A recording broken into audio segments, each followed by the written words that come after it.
Want to join in on the conversation? Call or text 855-75-CIVIC. Now back to Brian and Jamie.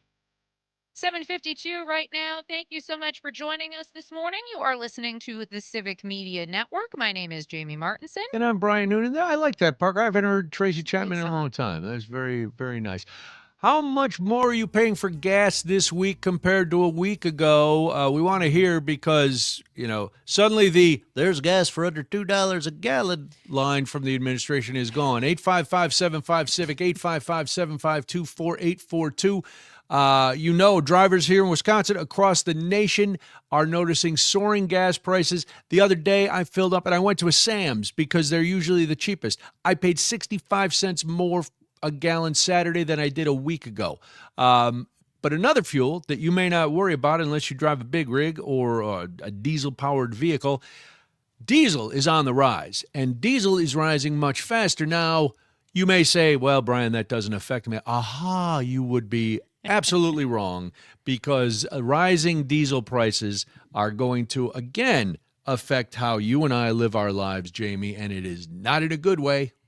Yeah, absolutely. I mean, when we talk about this, obviously we're talking about the world's economy. So from consumer food goods to the foods that we're eating, it all gets to you thanks to diesel. And since the fighting started in Iran about a week ago, gasoline prices are up about 47 cents or 16% to $3.45 for a gallon of regular in a week, according to Sunday's AAA reading. But that's nothing compared to the 84-cent increase or 22% rise in diesel prices, taking a gallon of the critical fuel to $4.60. Now, the reason that we're seeing the diesel prices rise so quickly over gasoline is that it was in a shorter supply heading into this energy price shock that we're currently in. And there are predictions that diesel could rise as high as $5 a gallon this month. I was just over on AP News. Oil prices, if you're kind of keeping tabs on this, over $100 a barrel as of this morning. And they're saying it could go up to 120, 125. It's amazing what happens when you start a conflict in the Middle East where most of the world's oil supply comes from, and what actually happens. It's like there's ramifications for your actions. Jamie, listen. I'm hearing you spread all this disinformation. These high prices are going to go away, Jamie. Sooner or later, the prices will come down, and then everything will be hunky-dory. So stop making me look bad by talking about higher prices. People don't care. Oh, well, no, people care. I don't care. I don't care. They're going to go down. Stop it. Well, okay, we'll continue to hear those comments come from this administration. But the freezing cold winter created a huge demand for heating oil in the Northeast, which is still a common source for residential heating.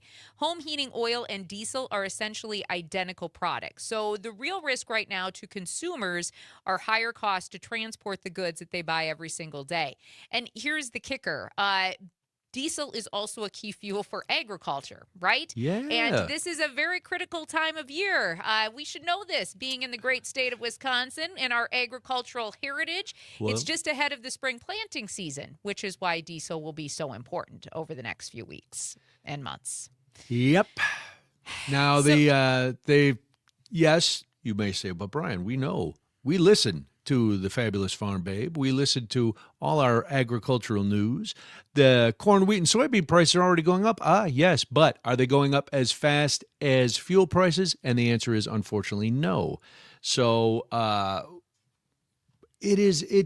this war has tentacles that are reaching globally into every aspect of our lives, and we still don't know why we're there.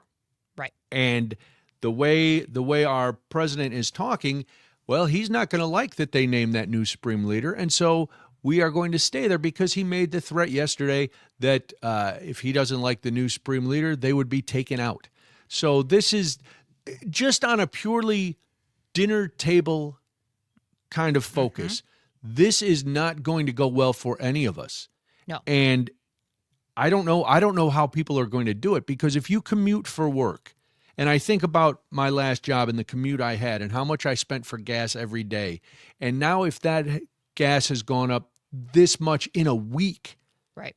If we continue this and the Strait of Hormuz stays closed and oil prices continue to shoot up, I don't know how people are just scraping by are gonna make it, because you have to choose. Well, how am I going to get to work? Yeah. Or can I afford to get to work based on, can I afford groceries? Because now everything else has gone up.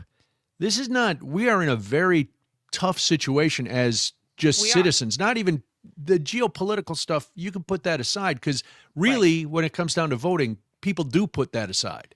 Right. And I mean, and let's look at this from if you kind of branch out based on what you're saying. Being an agricultural state, farmers rely heavily on diesel to run their tractors, their combines, and other equipment.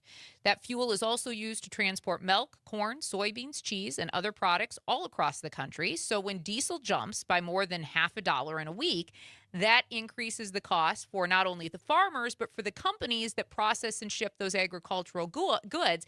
And eventually, those costs have to show up in the prices that we're paying for milk, meat, vegetables, other food products. In other words, this isn't just a problem you're going to see at the gas station as we look at it on a bigger picture, right? This is going to be a problem that we are going to see in our own pocketbooks when we're trying to buy goods and food for our own families. And so, when you're looking at the global tensions, the supply concerns, the instability in the energy markets, all of those are going to add up. And no matter what this administration tries to tell you, you are going to be paying more.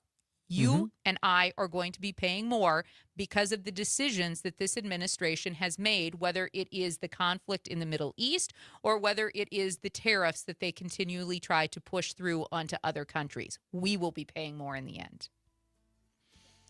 That's it. Yeah, that's a mic drop. That's you can't put a finer point on it than that. When we come back, I want to know, can you really celebrate your country's history if you whitewash it? We'll talk about that after this. 855-75-CIVIC, 855-752-4842. I'm Brian Noonan. I'm Jamie Martinson. This is the Civic Media Network.